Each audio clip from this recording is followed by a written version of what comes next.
Hello, everyone. Welcome back to the Corey Walsh podcast, part of the Extended Cut.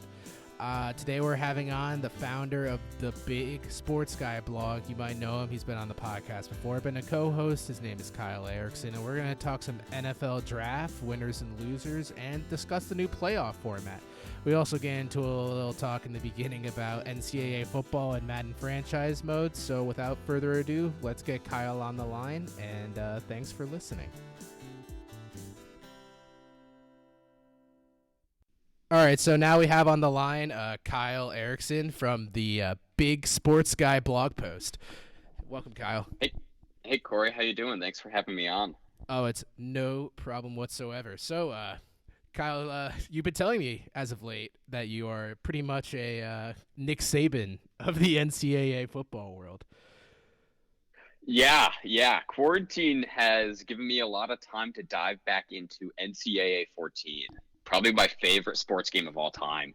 Broke out the old 360 and fired it back up. And we were talking a little bit before we just came on. I created a dynasty mode, which for those of you who aren't familiar with the game, you can create your own head coach and you pretty much get full control over a college program. And I named my coach Goat Fuente after the head coach of Virginia Tech football, Justin Fuente. And the only rule I have on my team is that we don't run any jet sweeps because Virginia Tech has a really awful habit of running jet sweeps every fourth or fifth play, and they never work. So I created Goat Fuente to not do that. And in my first 6 years, I started at the University of Connecticut and won 6 national championships. So just like the normal UConn. Just like the normal UConn, yeah. I don't know what they're doing. It was so easy to win there. Yeah. And then after that, I jumped to Hawaii and won 2 national championships there, too. Did you have Dan Orlovsky and Donald Brown on that UConn team? I didn't. That would have put us over the top. Dan Orlovsky's the real GOAT. He is a really good announcer. His analysis is usually pretty spot on, which it always seems like it's the average quarterbacks that are the best analyzers. Yeah, Orlovsky's pretty good on ESPN. Also, Chris Sims has kind of come out of nowhere. Chris Sims to me just still rubs me the wrong way. He just gives me this he sounds like an dick idiot vibe. He just seems like he's so smug. Yeah, he is. He is a little bit, but he's grown his channel too, so you got to give him some credit. Yeah, he definitely has. And for I just listened to him actually before we just were on the phone. I was listening to Colin Cowherd's YouTube channel, and he had him on, and he was just talking about how he's been in the quarterback room with all these other guys, and I'm just I don't know if this is a brag or the fact that you've just been cut by so many other teams that now you've been an opportunity to be in so many other rooms. He's just yeah, I've been with both the Mannings, I've been with Brady, I've seen both sides of the moon here, and for that reason, I could say that Aaron Rodgers is a little prickly. Yeah, and I played with all those people because I got cut from so many teams. Shout out to the GMs for giving me the opportunity to expand my horizons by going to 700 teams. I'm kind of like the Josh McCown minus the glory. Josh McCown minus the glory. And minus his daughter dating Sam Darnold. Oh, well, this will actually... had to bring that one back up. Fantastic segue, Kyle, because I'll talk about my Madden team that I've created. Oh, is that what you've been doing in quarantine? Yeah. I originally was going to play all 82 games of 2K as the Cleveland Cavaliers from this season. I've gotten 50 games in, but believe it or not, playing 50 games of 2K kind of wears you out at some point. Yeah. Because I don't want to sim it, because I feel like I used to sim 2K like my GM all the time, and it's fun for an hour, and then you're just you're done because you've simulated 3 seasons or so, and you're man, I am actually one of the shittiest GMs on the planet. Yeah. Because you're you know what I'm going to do? I'm going to cut all the veterans who make $10 million plus, and I'm just going to sign a bunch of terrible rookies and hope that they develop, and they never do unless you send them to that freaking camp that boosts their potential, and you only get 2 of those. So you got to put force trade on, then it becomes really easy. Oh yeah, just make all the realistic aspects of 2K go away, and just make so I can make a super team. Yeah, and then simulate the season. Oh man, I went 81-1. That was a failure. All right, let's restart. Yeah, but you're right. It just gets so repetitive. After like an hour, you can simulate 3 or 4 seasons, and you haven't actually played anything. You've done everything you wanted to do in the game. Yeah, exactly. You're like, oh, well, this is my 20th season of Sim. And honestly, one of my pet peeves, I don't know if anyone else is like this, but my biggest pet peeve with like all sports games, unless you can like download a draft class created by someone else that has real players, I hate playing with the generated ones because I feel like no connection to them. I'm just like, I don't know who they are, so I'm just like, this person doesn't really exist. However, if I have a player that I know and I'm like, I want to make, like, let's say Tavon Austin a redemption story and have him break the receiving record, I can do that in the game versus some guy named, like, Henry Clark from Tulane. Yeah, some generic auto-generated player. Yeah, but see, like, with the NCAA, that makes sense, though, because they're high school players, so they're all supposed to be, like, no-names where, like, you don't know what you're going to really get out of them. But, like, when you're playing, like, a Madden or a 2K, it's like they're coming in from college, so you would know of them at that time. Right. Yeah, that's actually what made the last NCAA 14, so good. It's also what it's also why EA can't make the game anymore, because they made the players very closely resemble the real life student athletes. Like they were the exact same height, the exact same weight, from the exact same hometown, the same year. They just like switched up the names a little bit, but like on the field they all have the same numbers. So Yeah. it's like the exact same players like here at Virginia Tech that we had like I don't know 6 or 7 years ago. However old the game is. With their same exact SAT scores. With yeah, 800. My kicker was going to be a nuclear engineer until I offered him a full scholarship. Yeah. Oh my God. Yeah, that's another fun thing too though with NCAA is like you can create your own high school recruits. So like for example, Goat Fuente brought in a kicker when I was winning national championships at UConn, who I named Kicky McPuntface, and he was maxed out everything. So like, not only was this guy a 99 overall kicker, but he could also throw the ball like 99 accuracy, 99 throw power, 99 speed. He was a weapon on special teams. An absolute unit. He was a unit. All right, so for Madden, I did like a fantasy draft, which I don't understand why you wouldn't pick fantasy draft. I think it combines the fun of fantasy football really with fun. Madden, and you basically get to start a team from scratch versus trading away stuff and like picks to acquire what you would originally want.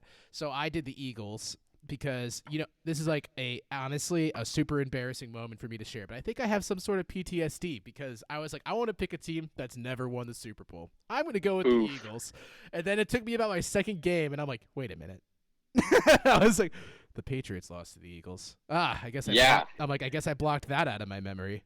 And a backup quarterback torched. Okay, the well, you know greatest what? He head was coach a of all starter time. afterwards, so anyway. True. I'll give you that. He's about to be a starter again. Yep. So Rip I Mitch took Trubisky. bummer. I can't believe that didn't Not pan like out. anyone couldn't have predicted that he was going to be a bust. I don't know why. He went to a great D1 school and had a terrible build. Oh, wait, that is the opposite of everyone was saying. Patrick Mahomes or Mitch Trubisky? It's not even that. Like, Mitch Trubisky. So the Mitch Trubisky Patrick Mahomes thing, that's a little like out there, like in terms of argument. The Deshaun Watson one was right there. Like Deshaun Watson was the most highly accoladed quarterback going into that draft, and he was like not projected above Mitch Trubisky because he had a worse build. When the whole league is centered around mobile quarterbacks, and no one's ever been like, Mitch, that white boy can run. Yeah, nobody has ever said that about Mitch Trubisky. Yeah, I mean, you're right. Patrick Mahomes needed to learn behind Andy Reid for a year, but the pick is still unexcusable. And Nick Foles is going to be the starter in Chicago, I think. It's so not unfortunate. I was going to say it's unfortunate, but it's really not because it's really not. It's just the dumbest pick ever. Okay. Yeah. Okay. All right. So you're the Eagles in Madden. Yeah. So I had the first pick, and I was like, Madden running is probably the worst thing about it entirely, except for the dumb receiver catch thing where you can do a catch on the run, a possession catch, or an acrobatic catch, which is like a 1 out of 100 chance, by the way, that it actually works. I I decided I'm going to draft 2 guards. I'm like, I want to run the ball. So I picked Zach Martin and I picked Quentin Nelson. By the way, they're insanely good because of the Beast. because have these X factor traits that make them like so they can just literally pancake people the minute they touch them. And then my 1-2 punch of Marlon Mack and Austin Eckler can just stroll right through them. But so like the thing is, I'm only playing offense because I don't really want to play defense. I want to have some part of the game not in my control, so it's more of a challenge. So I'm like, I'll let the computer play defense. So in order to do that, I established that I would draft mostly defense, and then I would work with whatever pieces of garbage I've assembled around the offense. So I think that's I think that's a good strategy. That's how I play Dynasty mode on NCAA. I play offense and then I sim the defense. yeah, so I did pick the 2 guards first, which didn't really go with my direction at all. But it was mostly because like I was like a late 20s pick, so like all the like key defensive players that had like a superstar trait were gone, like Minka Fitzpatrick and Jamal Adams. I usually like to pick a really good corner with my first pick for defense, so I at least know I won't get destroyed in the passing game. So I went with Humphrey from like I think Baltimore. Baltimore, Marlon Humphrey, yeah. Yeah, I went with him, and then I had Eli Apple as my 2. Ooh, there's a difference between those 2 players. Well, That's a drop-off. Well, let me tell you, Madden uses the term star very loosely because the players that they label as stars, I would not consider them.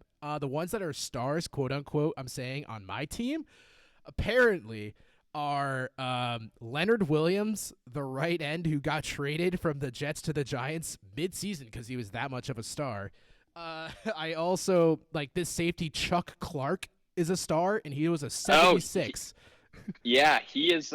He's from Virginia Tech. He's only been in the NFL for 2 or 3 years now. Let me tell you, he is an absolute prick in Madden. He has denied all my contract extensions. Well, that's ironic because in real life, he just got a contract extension this offseason.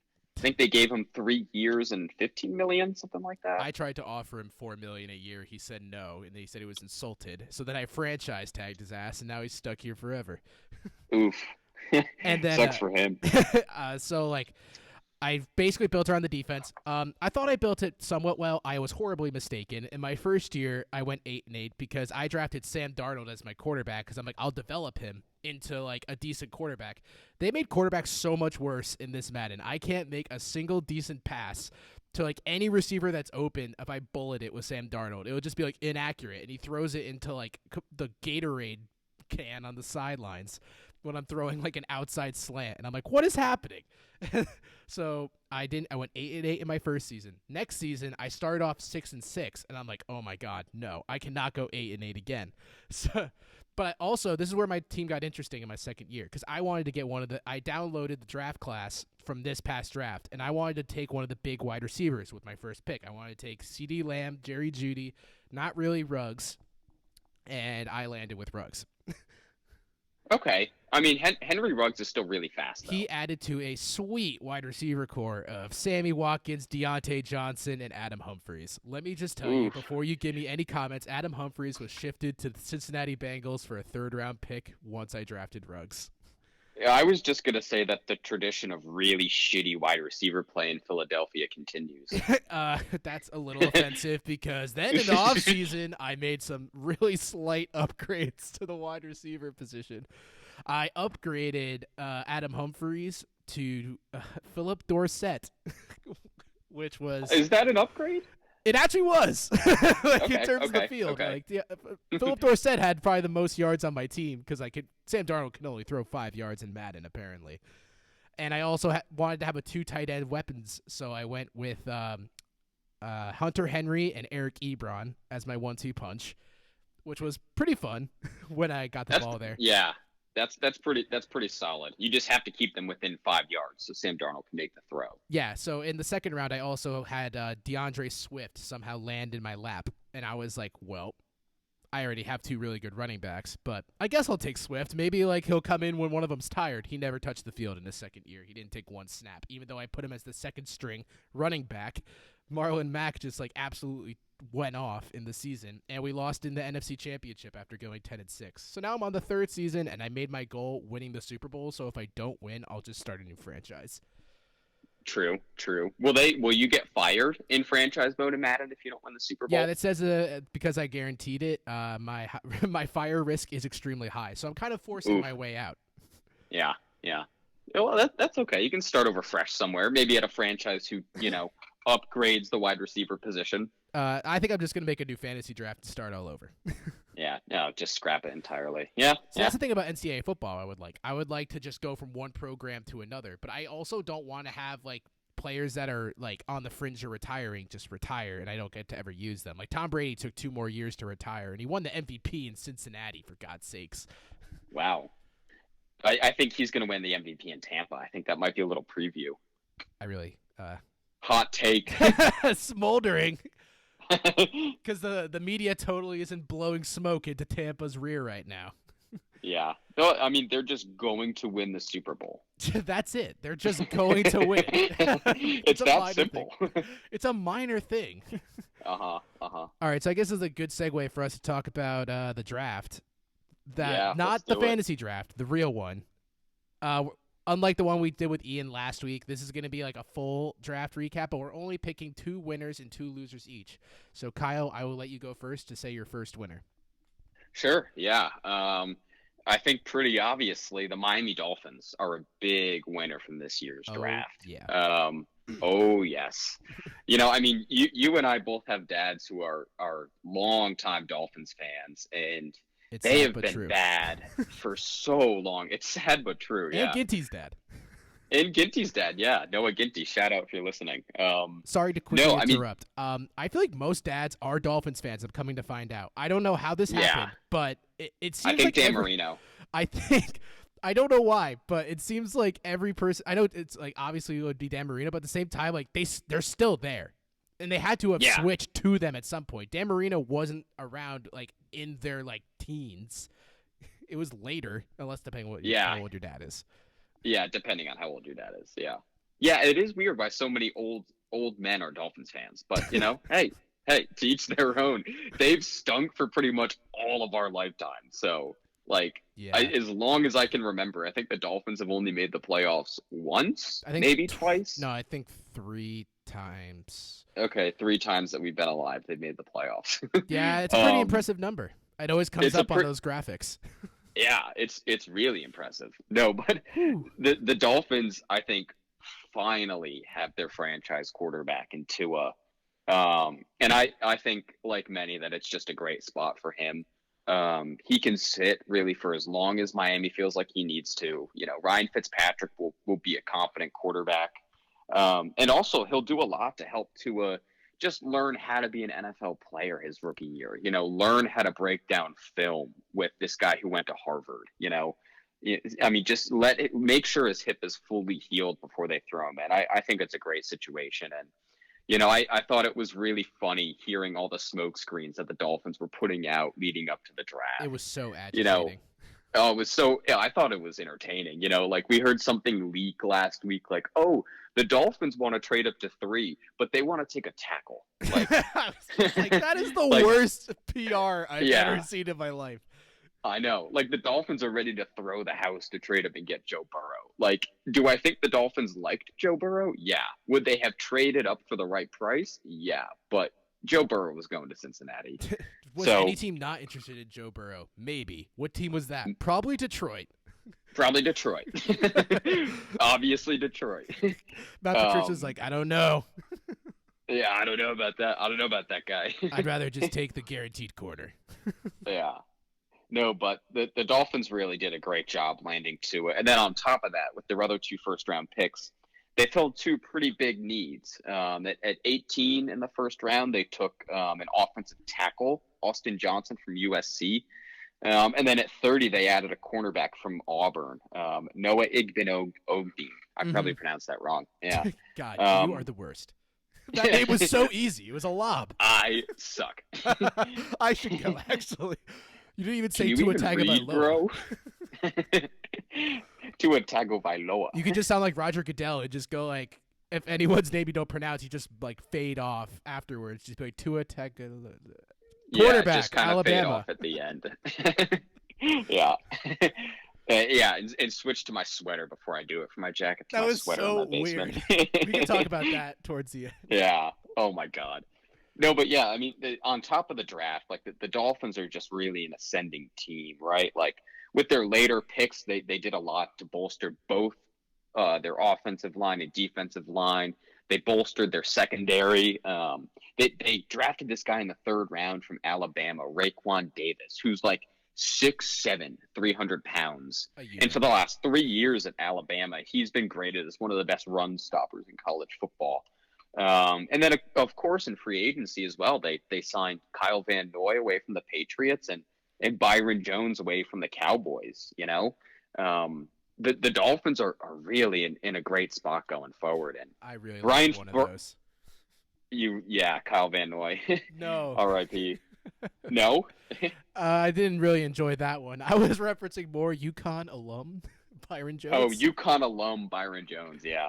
No, well, I just wanted to add as well. Over the last 9 games last season, the Dolphins went 5-4.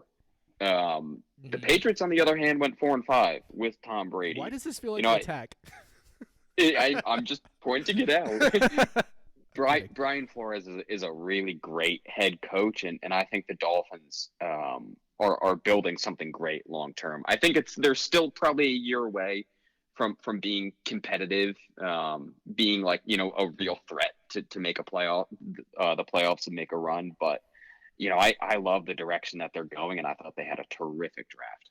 I 100% agree with you. I don't want my Patriots saltiness bias to put me aside when I say that the Dolphins are. I don't think that they are the team to beat in the AFC East. I still think that. I think Buffalo. Yeah. But I do think. It really does depend on the play of Jared Stidham, I think, as a whole. But I think the Patriots roster is still solid enough to compete with Miami for the second best team in the AFC East. Sorry, Jets fans, your team is still a dumpster fire. But yeah, I agree. But I think that the two right now, but it's like two different directions depending on how Stidham overall is. And I'm not going to sit here and be like the Patriots and pump up Stidham, but I have watched a decent amount of film on Stidham. He doesn't look like he'll be terrible. If you just go like, oh, he threw an interception against the Jets, and then he got yanked, I could just be like, yeah, okay, well, that was one of 4 pass attempts he had ever. So right, it's like impossible too small to tell. of a sample size. I'm not going to sit here and pretend the Patriots are going to be a dumpster fire, and I'm not going to sit here and pretend that they'll be like 11-5, which I have no way of thinking they will be. But I don't know how good the Dolphins can be, because these young types of teams, either they're boom or bust. Not every team that accumulates all these young players essentially is good. Let's not forget the Dolphins were basically in this cycle when they had Tannehill, and then they traded away Minkah Fitzpatrick, one of their second youngest players, for a first-round pick, who would have definitely been a key piece of this rebuild. Yep, definitely. I agree, and I don't think the Patriots are in that bad of a position either. The way I see it, like, however next season turns out, the Patriots are in a pretty good position going forward. They made 10 picks in this year's draft. Like, we know that they're kind of hampered by the salary cap right now, but they're going to be a young team, and I think Bill Belichick drafted for their needs, for his system, and which he always does. He always does. And if Stidham plays well, great. I think the Patriots can definitely compete for that second spot in the AFC. And, with 7 teams now getting into the playoffs from each conference, which, we'll get into a little bit more later on, I think the Patriots can still be competitive. And look, on the other hand, if Jared Stidham doesn't work out, then the 2021 draft quarterback class is pretty deep. And the Patriots will have a ton more salary cap space next offseason. They have I think $26 million in dead money that's on the books this year. They've got a ton of expiring contracts. So, next year might be a bit of a down year, but I think the Patriots long term are still in a great position. I agree with you. All right, so I am going to go through one of my winners. I picked the Ravens as one of my winners. I feel like the Ravens winning was a little under the radar. Because obviously teams that are later in the draft, people are like, whatever. Well, here's the thing. For those who don't know, the Ravens bolstered they literally, like, you would have expected them to pick a wide receiver with one of their first 2 picks, because I would argue their wide receivers are pretty mediocre outside of Hollywood Brown. But they decided to go with stuff they were already pretty strong in, only to make them that much more terrifying. They went with Patrick Queen, who is arguably the best linebacker that wasn't Isaiah Simmons in the whole draft with their first-round pick. And then they followed it up with J.K. Dobbins, the Ohio State running back. Now, here's the thing. J.K. Dobbins really didn't fill a hole in their offense that they had. They had a pretty solid run game to begin with, but by adding the dangerous threat that Dobbins was supposed to be, I mean, that only makes their offense infinitely harder to stop because they were a run-first team, and they're now going to just still run the ball the entire game and just hope their defense holds the team down. So they basically, their defense, they added depth, and they also added 2 new offensive linemen to their guards in the 4th and 5th round. They also picked a wide receiver in the 6th round named James Prochet from SMU. I don't think many people know about him, but he has one of the most insane highlight reels of a wide receiver you're going to see. He literally is his scouting combine notes were that he makes viral-esque catches. And once I saw that, I'm like, all right, well, that could just literally be fluff. So I looked at it, and he fits up to it. He would be pretty scary if Lamar Jackson becomes a tiny bit more refined as a passer. So overall, the Ravens just added to strengths while not prioritizing their weaknesses, if that makes sense. Yeah, it does. I agree with you. I think the Ravens had a really underrated offseason. I think you're right about how good they did in the draft. And also in free agency, people didn't really talk about them.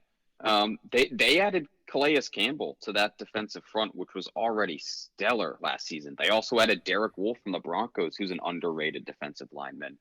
So, and if Lamar can improve even just a little bit, which, I think it's reasonable for us to expect that he will, right? He's only entering his 3rd season.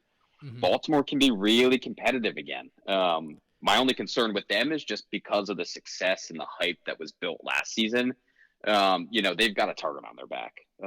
Teams have studied what their offense was doing, and I think you'll see defenses be able to do a better job of containing Lamar Jackson this season.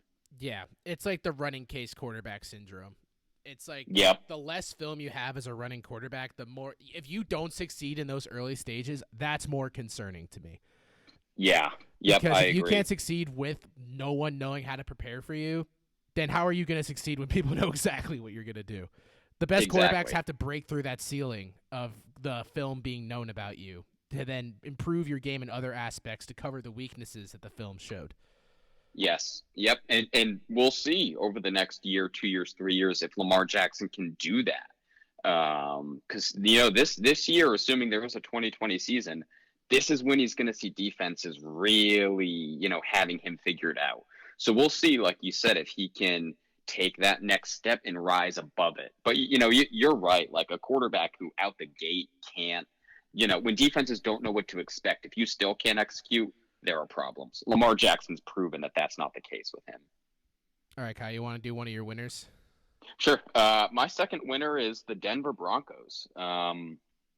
Denver also had a really underrated offseason, and in the draft, they just got even better.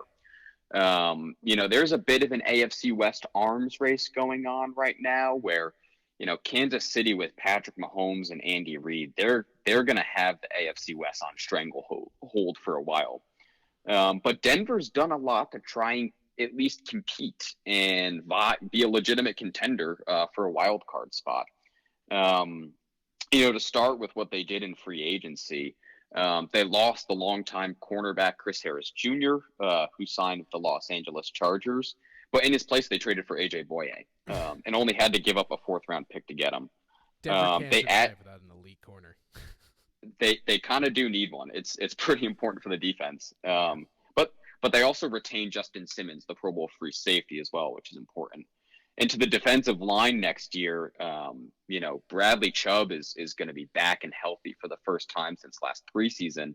And Denver signed Jarrell Casey from the Titans, who's a really underrated defensive lineman. He's been one of the best, interior linemen for a long time in the NFL. And I think, adding him to the defensive front with Von Miller on one end and Bradley Chubb on the other, it's only going to help open up things for all of them. But then through the draft, the Broncos got faster. They got more explosive. They drafted Jerry Jeudy in the 1st round from LSU, who, he one of the best, most explosive weapons in this year's draft. In Yeah. round two, they drafted KJ Hamler from Penn State, who is a speedy deep ball threat. And then we also added more depth, at the linebacker position and in the secondary and on the offensive line later on. And the biggest piece with Denver, this is something they solved last year. It's the quarterback position with Drew Lock. He was terrific last season when he played. Granted, he only got in for the last 5 games of the season, but he was 4-1 over that stretch, and he showed so much on tape. Like great lip singing. Great, yeah, yes, great lip syncing, yeah. But the Broncos are already returning so much talent. Pro Bowl wide receiver Cortland Sutton, Philip Lindsay's coming off 2 straight 1,000-yard Criminally seasons. underrated running back. Right, and they're adding Melvin Gordon to that mix. They have Noah Fant, who showed a lot in his rookie season at the tight end position. Denver's a team, I don't think they're going to be able to beat out Kansas City, but I think especially with 7 teams in the playoffs now, Denver for sure is a possible wild card team, and I think that they'll be in the playoff picture next season. Denver last year starting Brandon Allen for a lot of their games was 7-9, and 5 of their 9 losses came in just a single score performance. I think with Drew Lock really stepping up and emerging as the guy, and with all the weapons that they've surrounded him with, Denver can be a really dangerous team.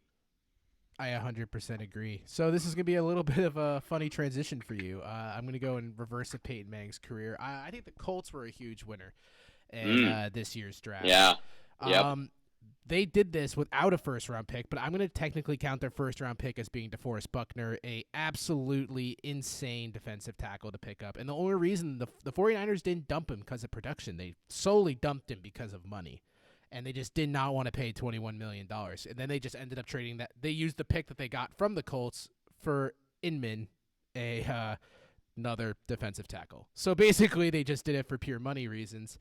But for when they actually drafted, their first pick was with Michael Pittman Jr., who was probably the highest ascending wide receiver in the week upcoming to the draft. I don't know about you, but I saw his name just like come out of nowhere, and they were just suddenly just flying him up mock drafts into the first round even. Yeah, Michael Pittman Jr. is a really electric talent. And actually, something interesting on the Colts pick there, Chris Ballard, their GM, has had his eye on Pittman for a long time. From USC, right? Pittman's from? Yep. Chris Ballard has been looking into Pittman, from what I've heard, up to a year ago. Colin Cowherd was on last week saying that 8 months ago, Ballard was texting him about Michael Pittman Jr. I agree with you that was a terrific pick by the Colts. And then they followed it up with, I thought was a really another great pick. They picked Jonathan Taylor, who was arguably the best running back in the draft. People think the LSU running back was a little overreach to take him in the end of the first, but they also picked purely off need. So if they preferred Bordeaux with their pick, that makes sense. But he has all the tools to basically be an elite running back in the NFL. I mean, the only slight against him, they say, is that he has a little case of fumbleitis. It seems like he has a fumbling issue, which in the NFL is a little scary. But when you're running back, the only thing I didn't kind of like about it is he's kind of like Marlon Mack. So I'm wondering if they're kind of going to try to bump out Marlon Mack, but he's a very productive running back. Another thing that I thought that was pretty good was that this was their kind of crowned achievement. I think they got Jacob Eason on day 3 of the draft. And in a quarterback class that really was top heavy, I thought Eason showed a lot of promise in his 1 year, which was honestly his major slight, was that he only had 1 year of film on him. But he really does have NFL.com described him as what should be an inexperienced and should continue to develop from the pocket, but his poise is hard to find, and handling exotic blitz packages isn't a given. They said that he's basically a pro-style, play-action-based quarterback, and he could basically be an average starter or backup, and they had his ceiling being Carson Palmer. But when I looked at the film, I did not see much Carson Palmer really out of Jacob Eason. But at the same time, it was a very good pick because I do not think Phillip Rivers in Indianapolis was a really good signing at all. So the quicker they can develop Eason, get him on the field, the better off they'll be. Yeah, I agree with you. Carson Palmer's a weird comparison for Jacob Eason. When I see him on tape, I kind of think more Ben Roethlisberger. Yeah, I don't know about you. He's just like a really big armed quarterback who just stands in the pocket and drops bombs downfield. And he's a really accurate thrower too. He's just tall. not all that fast. Yeah, he's big, he's tall, he's not that mobile. So I can see him working out, because Ben Roethlisberger, even though he isn't that mobile, he's really tough to take down in the pocket. And so that makes him still able to play in today's NFL.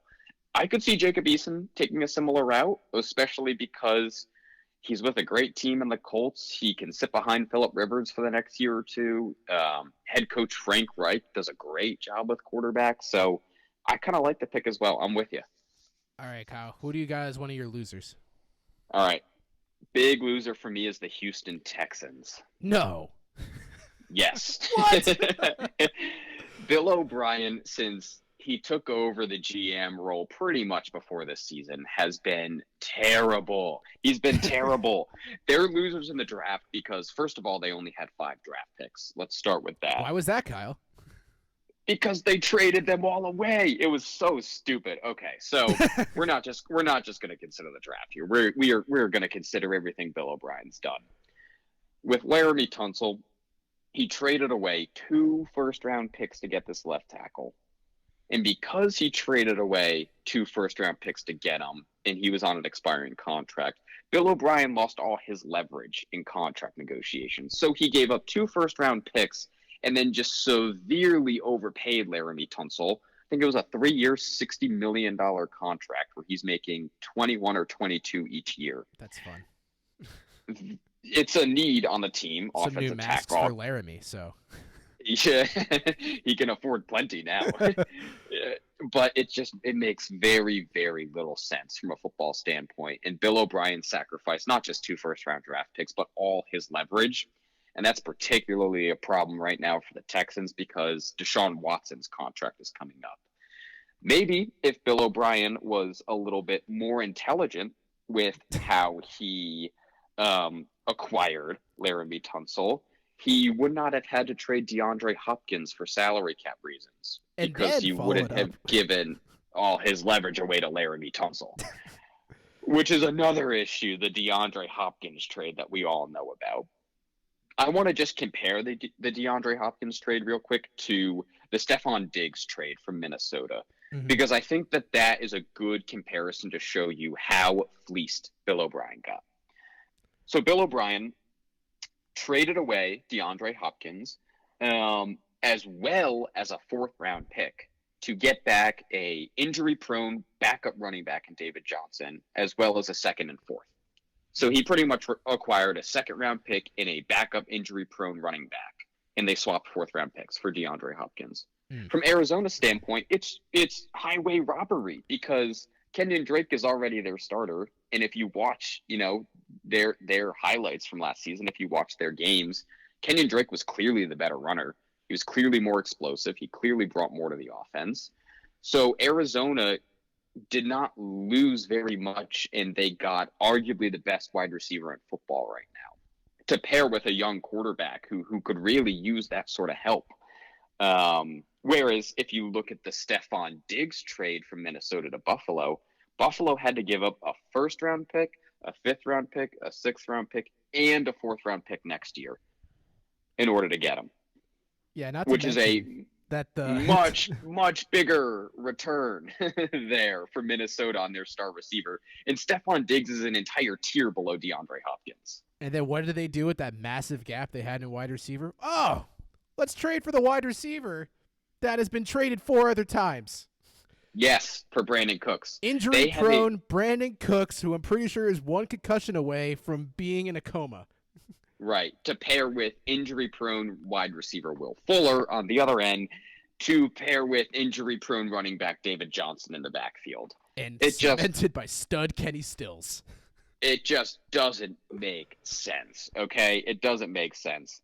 And what's really unfortunate as well is that Deshaun Watson will have even less help next year. And last season, you know, obviously offensive line is a need, and they brought in Laramie Tunsil and overpaid him. But still, Deshaun Watson was running for his life on half his dropbacks. And now losing DeAndre Hopkins, one of the best receivers in the league, it's only going to get harder for him. From a salary cap position, too, Houston's really screwed because, like I said, Deshaun Watson's contract is about to, they're going to have to form a new agreement with him. They picked up his fifth-year option that will extend after next season, but his day to get paid is coming. Houston's really only saving grace is that they're in the AFC South, and the AFC South is so bad that they may still be contenders and get into the playoff picture. But Houston did not have many draft picks. I'll give them credit for bolstering the defensive line in round 2 and 3. And also they made an interesting pick in the 5th round. They took a wide receiver from Rhode Island, Isaiah Coulter, who's 6'2", just under 200 pounds and runs a 4.40. But, the NFL draft, it's all a crapshoot. Who knows if any of these guys will be bust or if they'll make it or not. Mm-hmm. What I do know is that Houston had significantly less picks than the rest of the league. So the chances that they're going to get starters out of this are just lower. And they're in a difficult position with the salary cap, and they traded away a lot of their talent. Teams that are in a tough spot with the salary cap shouldn't be trading away draft picks. Just putting that out there. So Houston is a big loser in my mind. Not that they won't be able to win football games next year. Bill O'Brien's a good football coach. He's just an awful GM. I think we're looking at a reshuffle coming in Houston over the next few years because what they're doing right now is just not sustainable. Yeah, Bill O'Brien, great player relations guy. Always has great reviews. Great player relations guy. Him and Matt Patricia, the pinnacle of player-coach relationships. Yeah. He's great with fans, too. He only yells at them, every other game. I'd like to see you block. The head coach. All right, so one of my losers is the New England Patriots. So basically, this is going to be a little bit of a monologue here. As a Pats fan, I know what I should really have come to expect from Bill Belichick. At the same time, I was still pretty shocked. I should have expected the unexpected, and I didn't. I was not shocked that we traded our first-round pick, which turned out to be Murray, the linebacker from Oklahoma. That would have been such a nice fit for the team, but more surprised that where we went super aggressive in the later rounds of the draft after trading back in the initial part in the first round. We picked our first 3 picks on defense, which that is the most Belichick move ever, I have to say. But this is where I feel like kind of a little bit of a clairvoyant guy over here. In the podcast I did with Ian about the first round, I was like, knowing the Pats, they're going to pick some safety from essentially the bumfuck nowhere, and they'll have him be their new safety, like what they did with Jordan Richards from Stanford, where everyone's like, that was like a 4th-round safety. Yeah, well, we got Kyle Duggar now, who is literally he's a small school standout in D2, and he was the second safety taken off the board ahead of studs known as Antoine Winfield Jr. and Grant Delpit. So that was fun, especially when they're like, well, by the way, guys, he's a really good punt returner. I'm like, oh, great. The safety we took in the 2nd round is Cordero Patterson. That's fantastic. That fills a need. Yep, that's what we've been really itching for. Then we trade up in the 2nd round to get Josh Uche from Michigan, who I was like, okay, yeah, we definitely needed another pass rusher. And then Belichick could not stop without thinking, hey, wait a minute. Nick Saban said this linebacker was really good. So he took another Alabama linebacker because that makes sense because he loves those. He's like, I hit with Dante, so I'm just basically on fire. And then this is where it really was like I had to sit back and go like, what the hell is going on here? The 2 back-to-back tight ends was probably the biggest attempt of Bill Belichick trying to have lightning strike twice. He was like, yeah, we haven't picked back-to-back tight ends since Gronk and Hernandez. That went really well. And then, here's the thing. I'm not saying Devin Asiasi or Dalton Keene are going to be awful, but I would say it's better safe to sorry that they will not be Gronk or Hernandez 2.0 or even 1.5. Safe to say also, Justin Warsasser, that kicker who had a tattoo that will not be. I'm not going to go into the details of it on the podcast, as I don't feel like going into that level of topics.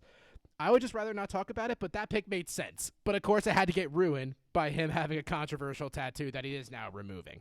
So for that reason, the Patriots really just took a ton of question mark shots, which I understood it at most points when we were really good and we just were going for depth. But now that we're kind of hitting a little reset button here, I was expecting a little bit more sustainability in the picks. But with Bill, you never know. It's not like Bill's a draft prophet or anything, but he definitely knows to keep you on your toes. Yeah, and Bill Belichick has struck out a lot in the draft in recent years. I don't necessarily agree with you. I think the Patriots will be okay longer term. A bigger loser for me, and this is my last one, it's the Green Bay Packers. Most obviously, we all know by this point that they traded up in the first round to draft Jordan Love. And what's ironic is that this is the first skill position player on offense that the Packers have drafted in the first round in 15 years. And the last one that they did was Aaron Rodgers. So not only have they not been getting Aaron Rodgers any help to surround him with, but they effectively kind of just drafted his successor, or the person who they want to be his successor. Aaron Rodgers last Thursday before the draft, he was on the Pat McAfee show. And, Rodgers is a pretty passive-aggressive guy, but he said something like, it would be cool if they, draft me more wide receivers. Well, guess what, Aaron? They didn't. They drafted the guy who's going to replace you. And they did it 15 years to the date that they drafted you to replace Brett Favre. Suck it. But this isn't quite like the Brett Favre deal, because Aaron Rodgers that year was supposed to be a really high draft pick. And the reason why the Packers ended up selecting him in the first round is because he fell down the board. And when he came to them, they said, Brett Favre's getting up there in age, and this really great quarterback has fell to us. So it makes a lot of sense. That isn't what happened this year. This year, the Packers went out of their way to give up draft picks to trade up when they really, it seems, didn't need to select this guy, to groom him to be the successor. And there's just obviously a lot of issues that are going to come up as a result of this. Aaron Rodgers is, not the biggest team first guy on the planet. He is not happy right now. He's a close second, though. Yeah, he is he is not happy right now. And I really worry about what this is going to mean for his relationship with Matt LaFleur. Rodgers kind of more or less forced the old head coach, Mike McCarthy, out because he didn't like Mike McCarthy anymore. He didn't like the play calling. He and Mike McCarthy became a little bit estranged. And I think that the same thing's going to happen with Matt LaFleur here, especially because Matt LaFleur is pivoting the roster to play more like Kyle Shanahan and the 49ers do. They want to play much more of a power run game. They want to introduce new blocking schemes. And then they want the quarterback to complete short passes and run play action. The issue with the Packers is that they have Aaron Rodgers, and Aaron Rodgers offers a hell of a lot more than what Jimmy Garoppolo does. So the relationship between Matt LaFleur, the Packers organization, and Aaron Rodgers has just gotten very interesting. And to, add more fuel to the fire for Aaron Rodgers, it's not like they were cashing in later in the second, third, and fourth round to get him help. No. In the second round, they drafted A.J. Dillon, who's a 250-pound bruiser at running back. Mm-hmm. I got to see him play because he's at Boston College. They're in the ACC with Virginia Tech. I've gotten to see him play a bunch over the last few years. And, A.J. Dillon's a good running back, but he's not much of a pass catcher. He's not going to be helping Rodgers out of the backfield. He's like LeGarrette Blount. He's a bruiser, Mm-hmm. He is someone who you bring in if you want to run a power run offense, which Matt LaFleur is transitioning to. Oh, yeah. It's not subtle in the slightest. It is not subtle what is happening there. And I think it's become very, very likely now that Aaron Rodgers may not retire with the Packers. that we may look back on this draft as what early 2017 was to the Patriots Uh, for the Packers, where this is kind of the moment where the relationship began to unravel. And I just think at this point, the writing's on the wall. And, I don't necessarily blame Green Bay for doing this. Aaron Rodgers hasn't been quite as elite the last few years as he used to be. Last year he was 11th in passing yards. He was 29th in completion percentage. He was 14th in QBR. He threw 26 touchdown passes, which is good, but we've seen him perform a lot better. Part of that certainly is that Devontae Adams is his only elite weapon, but I think another part of that is that Matt LaFleur is trying to run a different system. And the Green Bay Packers right now have one of the best quarterbacks of this generation. So that just seems like too big of a confrontation that we're heading towards to not blow up. And I think the Green Bay Packers have taken a very sharp turn as an organization this offseason. Mm-hmm. Yeah, I'm glad you said that other part about the Rodgers numbers, but also look at the weapons he's had, because they are not billboard players outside of Devontae Adams. They've all been project wide receivers, like Geronimo Allison, Marquise Valdez-Scantling, and now Adam Lazard. If they have like one decent game, you see in all of the internet go like, "Oh my God, Adam Lazard's Jordy Nelson," and you're just like, "No, he's not." Yeah, he's not. He is definitely not. And they're like, Rodgers "Oh man, has, Jimmy Graham." Whoa. yeah, Rodgers is a really interesting case because who knows? Maybe in a year or 2 years, he forces his way out with a trade. And there are a lot of teams, Patriots, who would be really great with Aaron Rodgers as their quarterback. Imagine Bill Belichick and Rodgers teaming up. That'd be almost as good as Belichick. Anyways. He who shall not be named.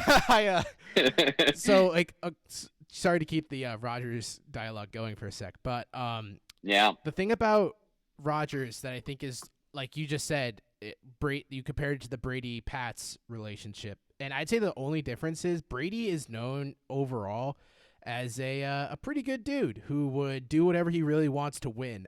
Rodgers, I don't think the narrative can be the same for him. He's a little prickly, as people have said.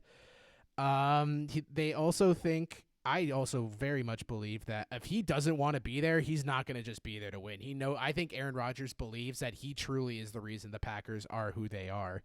There was no Brady, Belichick, which one is more important than the other. No one's ever, obviously when they got rid of McCarthy because of Rodgers, it was very evident who they thought was better. And that only makes Rodgers' ego that much more inflated.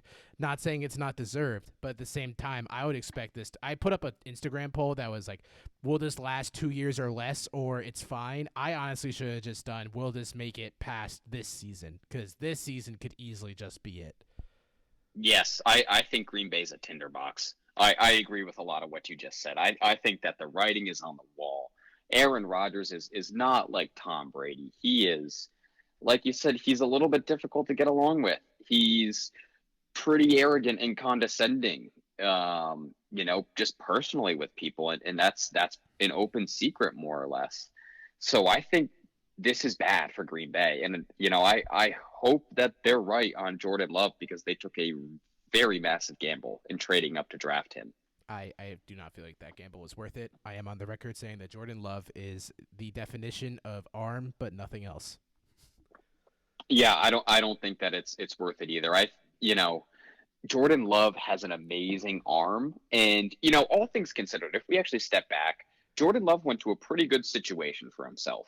This is something I actually wrote about on my blog before the draft, the Big Sports Guy blog. Jordan Love is like Patrick Mahomes in that wherever he goes, he will need to sit for at least a year. That to me is the Patrick Mahomes comparison, not, all these other different traits that Jordan Love supposedly has. It's the fact that he needs to sit and learn because, yes, the arm talent's there, but the decision-making is not. So all things considered, Jordan Love went to a team with a great offensive head coach, with a really good quarterback on the roster who he can learn from, even if they don't quite.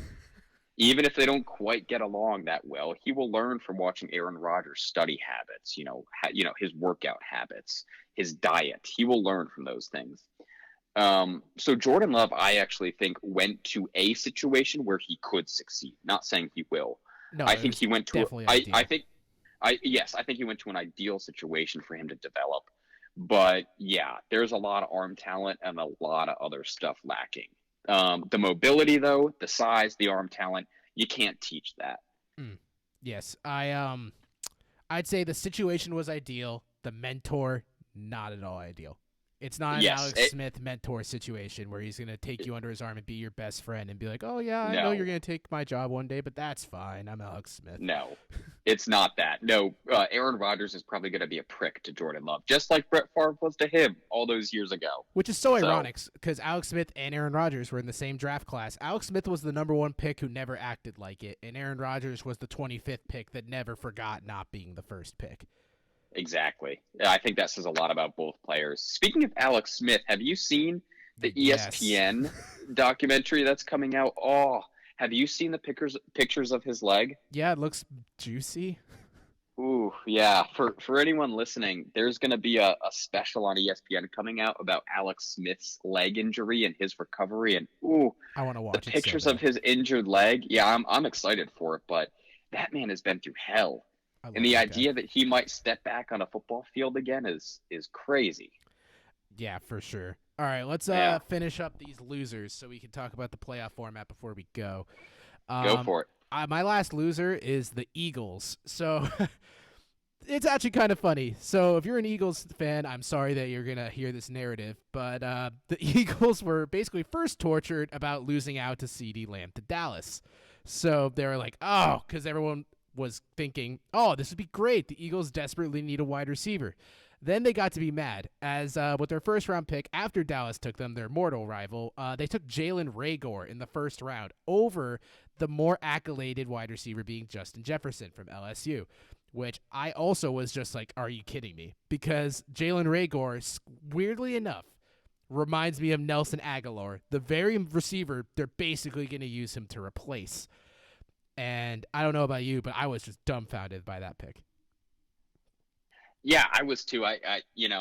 Eagles fans have a lot to complain about. I actually don't hate the Jalen Hurts pick as much as other people do, but Jalen Reagor, yeah, it just didn't make much sense. I mean, the Eagles got so lucky that the draft board played out the way they did. I mean, I know they wanted CeeDee Lamb, but that wasn't realistic for Eagles fans to expect So him to be close. there at 21. So close. Dallas got him though.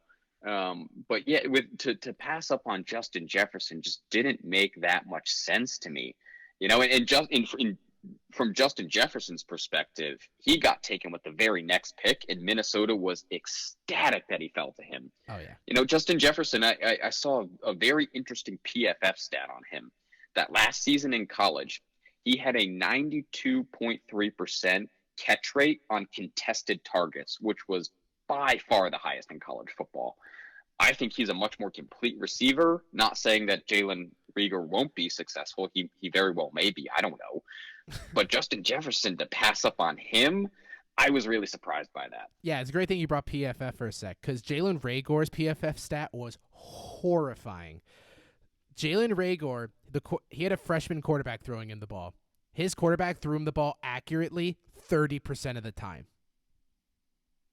Yeah, yikes. I mean, for a team like the Eagles that had such an issue with dropped passes last year, I'm just not sure about the fit. I'm Yes. really not sure about the fit. And I know Eagles fans are definitely not sure about the pick. I Yeah. know Eagles fans are not happy about how the first round shook out. Well, I wasn't happy about how the second round turned out because let's be honest here. Hurts is the nail in the coffin for me for why this was such a bad draft. Carson Wentz had a terrible offensive cast outside of Ertz, Goddard, and the late rise of Miles Sanders last season, so they thought probably to themselves, how can they help him even further?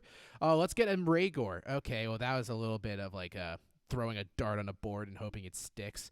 All right, so now we'll get him a backup quarterback that he could play. They'll try to get cute with, so they could play a nice 2-quarterback system. I thought Hurts in general was not a great NFL quarterback prospect, and his game is just a little too simple to me. If you look at the film of Jalen Hurts, he basically, this is what happens. He'll do his first read, and if his first read is not open, this is where he'll begin to panic, and he'll start using his athleticism more to make stuff happen. Also, not to mention, Wentz gets hurt because of bad O-line play. Why not use a second rounder on that? Or maybe get a half-decent linebacker. They're two major issues. They did use that towards the bottom half of the draft, but I would have liked it more if they used it more on the top end of the draft where there were better prospects on paper. With those wasting of the first 2 picks, in my eyes, that's what truly made them losers. Yeah, I mean, I disagree a little bit on the Jalen Hurts pick. I actually like a lot of what he brings, right? Like, I think his mobility is actually a really good strength of his because the Eagles have said they're going to develop unique packages. They're going to get cute. But I do agree with you that is this really what the Eagles needed, to fill on their roster? They have a lot of other issues. I know that they brought in Darius Slay, but they still need help in the secondary. They lost Malcolm Jenkins.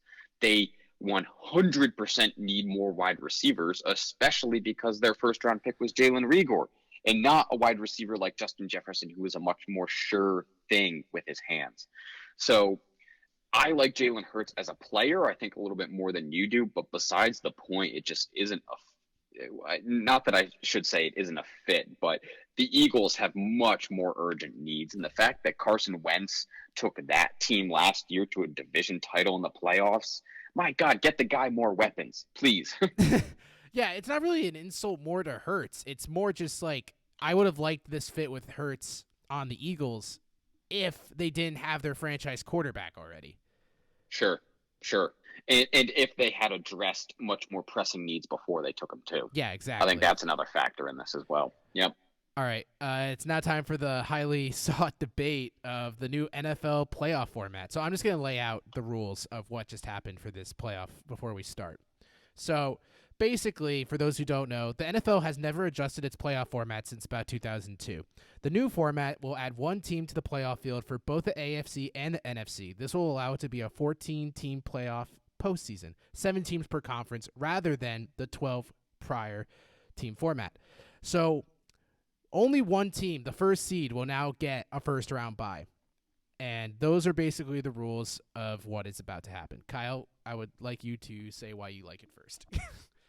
Sure. Yeah. So in 2002, the NFL tweaked the playoffs, but more or less the NFL has had a 12-team playoff going back to 1990.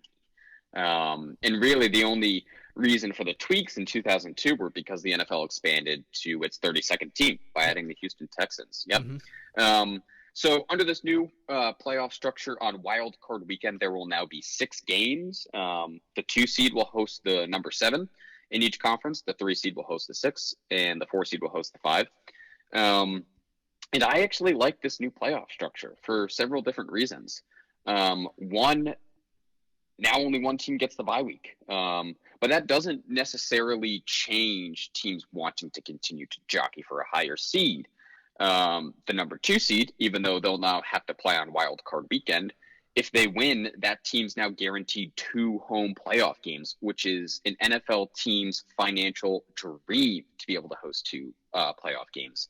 They also still won't have to face the 1 seed until the conference championship if it should come to it. So I like the new formatting. I like only there being 1 team from each conference that gets a bye week. I also like the fact that it's going to add more competitive teams to the playoffs. I wrote a big blog piece today on the Big Sports Guy blog. That's big with 2 eyes. Looking back over the last 6 years, who would have been in the playoffs if we were under this system? And going all the way back to the 2014 season, every new team that would have been added has at least a 500 record. And 10 of the 12 teams that would have been in the playoffs had winning records. So we're adding 1 extra competitive team from each conference with 2 extra playoff games overall for fans, because there's now going to be 6 playoff games on Wild Card Weekend. And for the teams that are still winning their divisions and getting higher seeds, it makes more sense for them financially. I think it's a win-win. And most importantly, The NFL kept two really important aspects of their playoffs in place with this. The first is the winner take all format. Obviously, any football playoffs are going to be winner take all because of the nature of the sport. It's very violent, players need time to recover, but that's what makes the NFL playoffs so special. I mean, that's why we all like March Madness, to be honest with you. It's that it's one and done. Any team can win on any given day, and you don't know what's going to happen, so you have to tune in. The NFL keeps that with this new playoff structure, obviously. And the NFL, secondly, keeps the exclusivity, which I think they've struck the right balance of all the major sports. So now, with 14 teams getting in, the NFL lets 14 of their 32 franchises each year make the playoffs. That's just about 40% of teams making the playoffs. If you look at the other sporting leagues in this country, Major League Baseball only allows less than 30% of their teams into the playoffs. It's 8 of 30. And the NBA and NHL, on the other hand, allow over half their leagues into the playoffs. It's 16 out of 30 teams that get in. So the NFL, I think, has found the right balance, and I think expanding to two extra teams keeps that balance. You have to be in the top 40%-ish of the league to get in, so you have to be competitive, but yet it's still exclusive. They're not letting in teams with losing records. In the NBA in particular, the first rounds of the playoffs usually feel meaningless because the worst teams are going to lose to the better ones. In the NFL, with the one-game format, that isn't the case. And as we've seen over the last 6 years, it's going to be competitive teams that still get into the playoffs. So I really like it. I think it's great for the NFL. It's great for fans. The part of the NFL playoffs that we love still exists. It's still really competitive. It's still one game, winner take all. And it's not going to decrease the quality of play because there are still going to be, for the most part, only teams with winning or at least 500 records getting in. So I like it. It will make the league more money. It will give more football for fans. It will give more fan bases hope each year. And I'm excited to see it. Hopefully we have a football season next year, and hopefully we see this new format. All right. So we're going to have some very contradictive overlapping points here. Why do I believe that the format should have just stayed the same? It's quite simple. The 2 seed is getting absolutely destroyed in this because has been said over and over that the most valuable thing a playoff team can have is this second round bye, this first round bye. And it just doesn't make sense to me that the second team now just gets screwed out of it. Let's say they have the same record and it comes down to a tiebreaker difference. It's just, let's go over the past few years of the 2 seeds that have been in the playoff. The Patriots and Rams last year were both the 2 seed. They both needed that bye. They were both banged up going into the postseason, and this 1 week allows times for players to rest. And I feel like the teams should be rewarded by having the second best record in their conference to get this 1 week bye. Also, the Packers this year were the 2 seed, and the Chiefs were also the 2 seed this year. And this allowed for both of them to go, the Packers to the NFC Championship game, and the Chiefs went to the Super Bowl. And then in 2017, the Steelers were the 2 seed and they were eliminated. The Vikings went to the NFC Championship game. 2016 was Kansas City and Atlanta. Atlanta went to the Super Bowl. In 2015, Arizona went to the championship game. New England, championship game. If you're not noticing a trend here that's starting to occur, it's more likely than not that the 1 or 2 seed is going to reach the Super Bowl. The 1 or 2 has reached the Super Bowl 71 times, while the other seeds have got there 17 times. For those who don't know, this is basically why the NFL decided to do this format. They only really cared about the money. You can argue that it is going to be because they were competitive.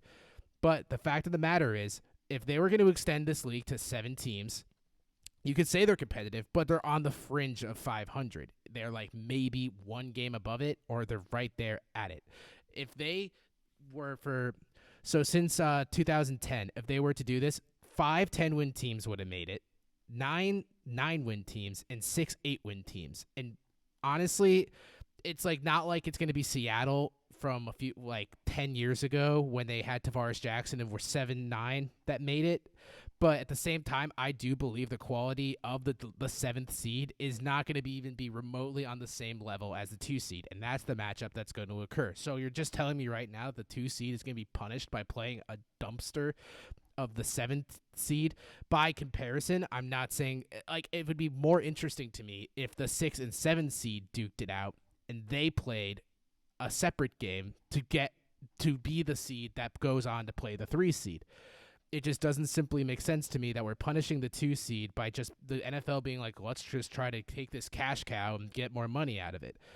Honestly, it just seems a little selfish to me, and I can tell you right now, I don't think a lot of players are going to be huge fans, except for those who are on the seventh seed that are going to get their playoff bonus.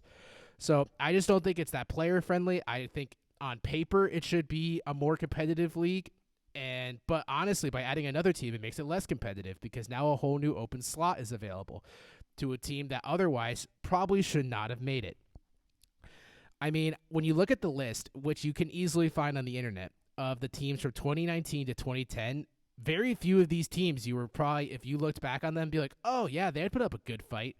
There is going to be a case that 3 times this year, Pittsburgh or in 2012 or 2011 were 8-8, and they would have made their way in. And you cannot tell me that an 8-8 team, even though it's a 1-game series, would really lose to the 2nd seed that often. I would say the percentage would probably be somewhere around a 95% chance the 2 seed would win. And you could play the 1-game sports thing, but at the same time, I just truly believe it's not going to lead to that much more excitement, and it's just more of a cash grab, which I personally am not that big of a fan of.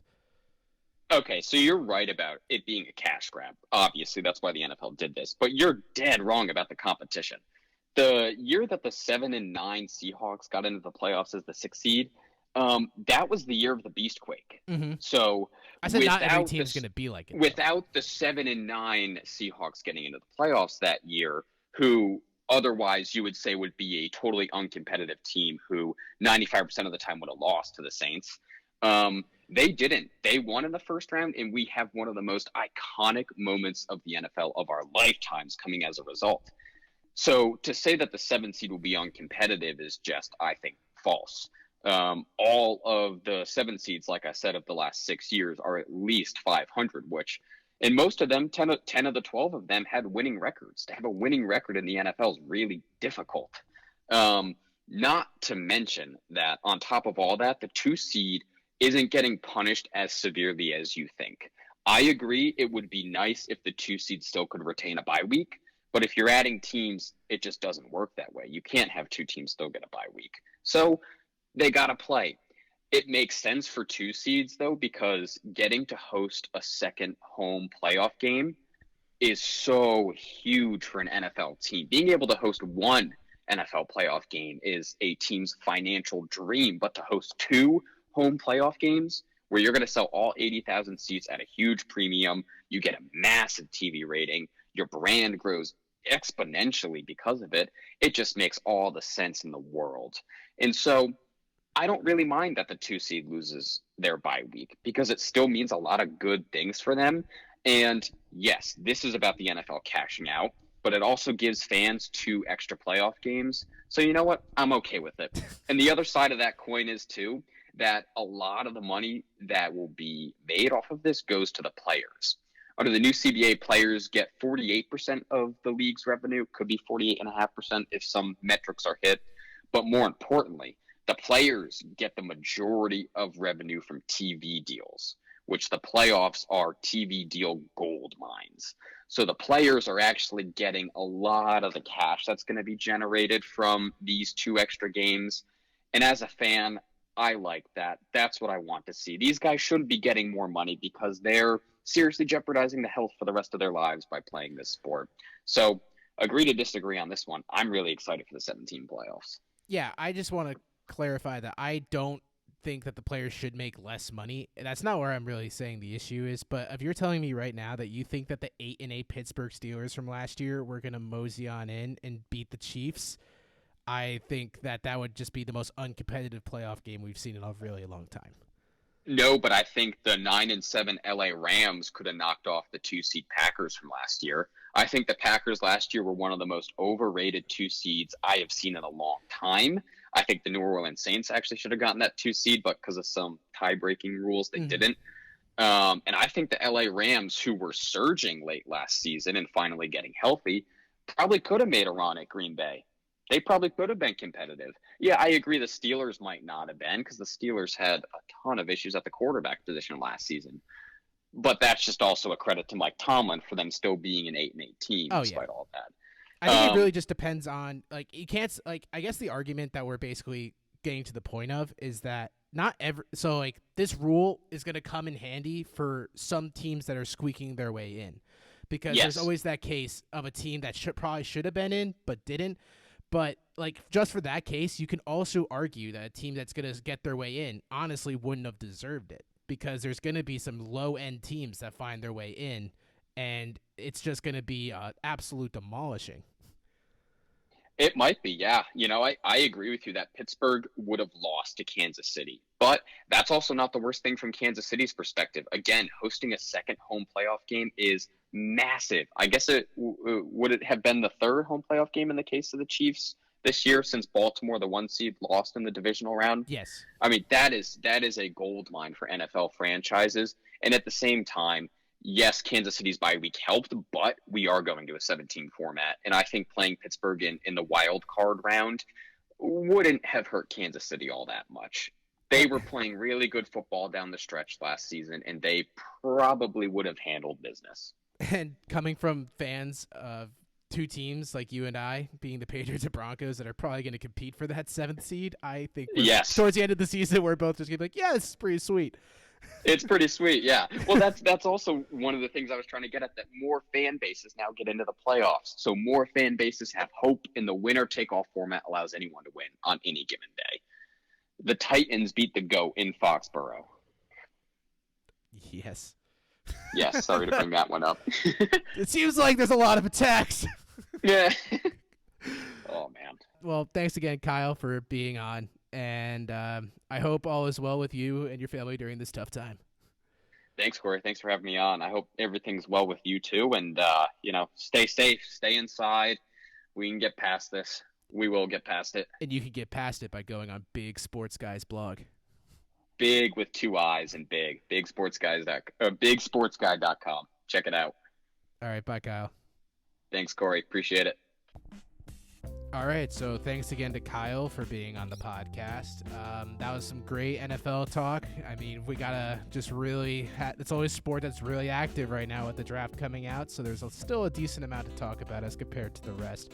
But as always, I hope you all are having a very safe time, and I hope to see you guys next week for more episodes of the Corey Walsh podcast. Please like and subscribe.